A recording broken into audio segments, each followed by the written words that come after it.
Bonjour à tous. Aujourd'hui, nous allons aborder le thème de la nutrition. Je suis en compagnie de Gaëlle Le Foll, diététicienne et athlète de haut niveau. En bref, une experte de ce sujet. Gaëlle, est-ce que tu aurais des conseils à nous donner concernant l'alimentation en règle générale ? Au quotidien, je conseillerais une alimentation équilibrée avec dans l'assiette une part de viande, poisson, œufs pour l'apport en protéines et en fer, ce qui permettrait aussi le transport de l'oxygène, ce qui est important pour un coureur de fond, mais aussi pour la reconstruction musculaire, des légumes pour l'apport en vitamines et en minéraux et des sucres lents qui permettraient de constituer le stock en énergie pour le muscle. Sans oublier les 4 produits laitiers pour l'apport en calcium et en protéines.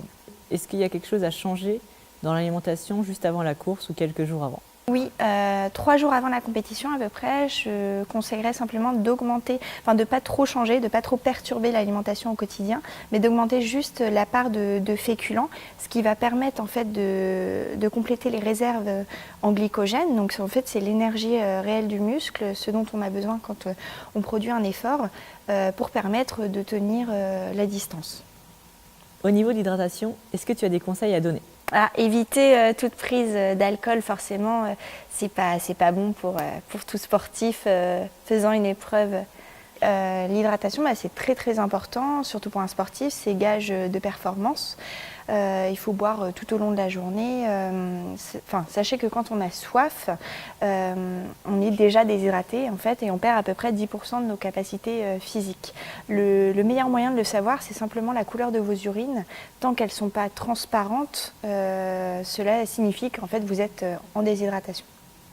Est-ce qu'il y a des petits plus que tu pourrais nous apporter pour parfaire le jour J ?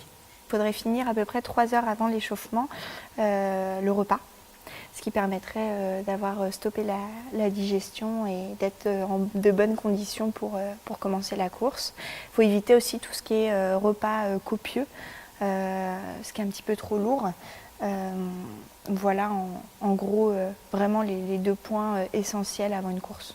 Concernant l'hydratation, sachez que si vous dépassez 1 heure d'effort, vous pouvez ajouter des glucides, surtout en dessous des 10 degrés en température. Il faut rajouter à peu près l'équivalent de 60 g de glucides par litre d'eau, ce qui nous fait l'équivalent de 2 briquettes de jus de raisin, plus 400 ml d'eau. Ça va permettre en fait au corps d'avoir ses réserves en glucides pendant l'effort.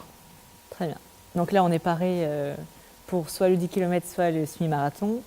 Et l'après-course? Pour moi, ce qui est vraiment important, c'est la réhydratation, parce qu'on a perdu beaucoup en eau.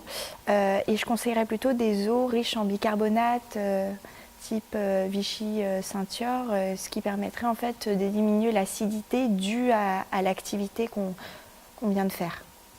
Il faut aussi donc se réalimenter dans les 30 minutes qui suivent l'effort, même si la plupart du temps on n'a pas trop faim. Ça permet de reconstituer les réserves en glycogène, donc le stock d'énergie pour le muscle, mais aussi de reconstituer le muscle. Très bien. Merci Gaëlle pour tous ces conseils.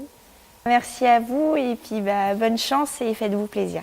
Rendez-vous la semaine prochaine avec des spécialistes pour vous parler d'équipement.